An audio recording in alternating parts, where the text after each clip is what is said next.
लोकसभा चुनाव 2024 का सबसे सटीक सर्वे 19 अप्रैल से 1 जून तक किया गया। सर्वे देश भर के मतदाताओं पर यह सर्वे किया गया है। अलग अलग आयु वर्ग के मतदाताओं पर यह सर्वे किया गया है। 92,478.36 पुरुष मतदाताओं पर यह सर्वे किया गया है। 56,909.79 महिलाओं पर यह सर्वे किया गया है। 2,08,454.88 जो फर्स्ट टाइम वोटर हैं, यानी कि जो पहली बार मतदान कर रहे हैं, उन पर भी ये सर्वे किया गया है। देश के 17,07,843 मतदाताओं पर भी ये सर्वे किया गया है। और ये सर्वे के बाद ये जो आंकड़े हैं, ये जो सर्वे हैं, इसे आपके सामने रखा गया है ताकि आप समझ सके कि किस तरह से महिलाएं हों, बुजुर्ग हों या अलग अलग आयु के मतदाताओं ने कितना मतदान किया है। यह पूरा सर्वे आपके सामने रखा गया है। सातों चरण संपन्न हो चुका है और देश भर के मतदाताओं पर यह सर्वे किया गया है। सर्वे के अनुसार एनडीए को 353 से 367 सीट मिलने के अनुमान लगाया जा रहा है, यानी एनडीए 400 सीटों के अंदर ही रहेगी। लेकिन जो सीटों का अनुमान है वह 353 से 368। वहीं दूसरी ओर इंडिया गठबंधन की बात करें तो इंडिया गठबंधन 118 से 133 सीट पाएगी, ऐसा अनुमान लगाया जा रहा है। यानी अगर सर्वे की बात करें तो भारत न्यूज़ का सर्वे ये बता रहा है कि इंडिया गठबंधन एनडीए के मुकाबले बेहद पीछे है। अन्य की अगर बात करें तो अन्य 43 से 48 सीटों में सिमट रहे हैं, तो सबसे आगे एनडीए दिख रही है। एनडीए 353 में 368 सीटें जो हैं वह लेकर आ रही है सर्वे के अनुमान के हिसाब से। वहीं इंडिया गठबंधन मात्र 118 से 133 सीटों के बीच सिमट रही है। तो कायदे से देखा जाए तो एनडीए क्लीन स्वीप करके निकलते हुए दिख रही है। बीजेपी की चाहे वह बात करे, वहीं इंडिया गठबंधन बेहद पीछे दिखाई दे रही है। तो हमारे साथ ग्रुप एडिटर सार्थक पांडे जी जुड़ चुके हैं।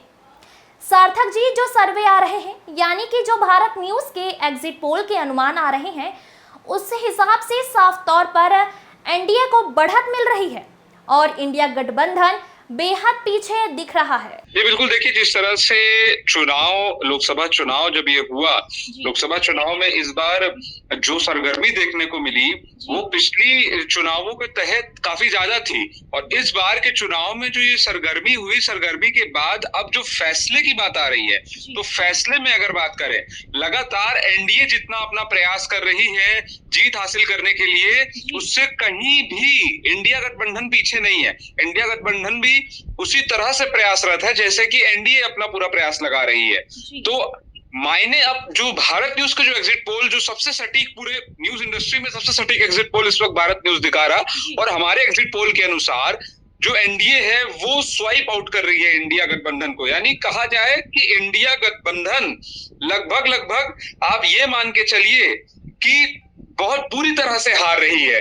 उत्तर प्रदेश की बात करें, चाहे बिहार की बात करें, एनडीए कहीं ना कहीं अगर जो विकेट एनडीए की गिरेगी वो बिहार में गिर सकती है, क्योंकि जो आरजेडी है, आरजेडी इस बार इंडिया गठबंधन के साथ मिलकर एक बड़ी रणनीति के तहत जीत हासिल करने के जो अनुमान है वो लगाए जा रहे हैं।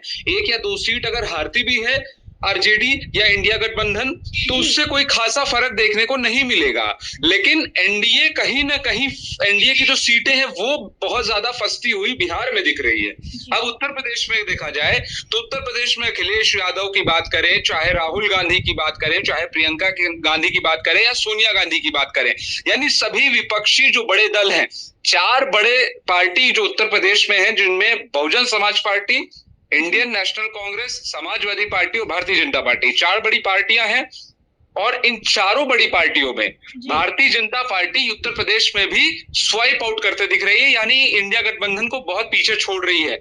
यानी मायने माने जा रहे हैं कि 69 यानी 69 सीटें जो उत्तर प्रदेश है वहां सिर्फ निकाल रही है भारतीय जनता पार्टी। तो कहीं ना कहीं बहुजन समाज पार्टी बेहद पीछे है। बहुजन समाज पार्टी का कोई खासा प्रयास देखने को नहीं मिला है और इन सब के बीच एक बड़ी जीत भारतीय जनता पार्टी को हासिल हो रही है। लेकिन जो 400 पार के नारे लग रहे थे, वो 400 पार के नारे कहीं ना कहीं अब सच में साबित होते शायद न दिखें। इसमें भी हम शायद की बात करें, क्योंकि ये कंफर्म नहीं है कि भारतीय जनता पार्टी जीते तो 400 पार से ही जीते, क्योंकि हमारा जो एग्जिट पोल है, जो भारत न्यूज का एग्जिट पोल है, वो लगातार यही दिखा रहा है कि भारत एनडीए को 353 से 357 सीटें लगभग मिलेगी, यानी 400 पार से लगभग 40 से 42-43 सीटें कम।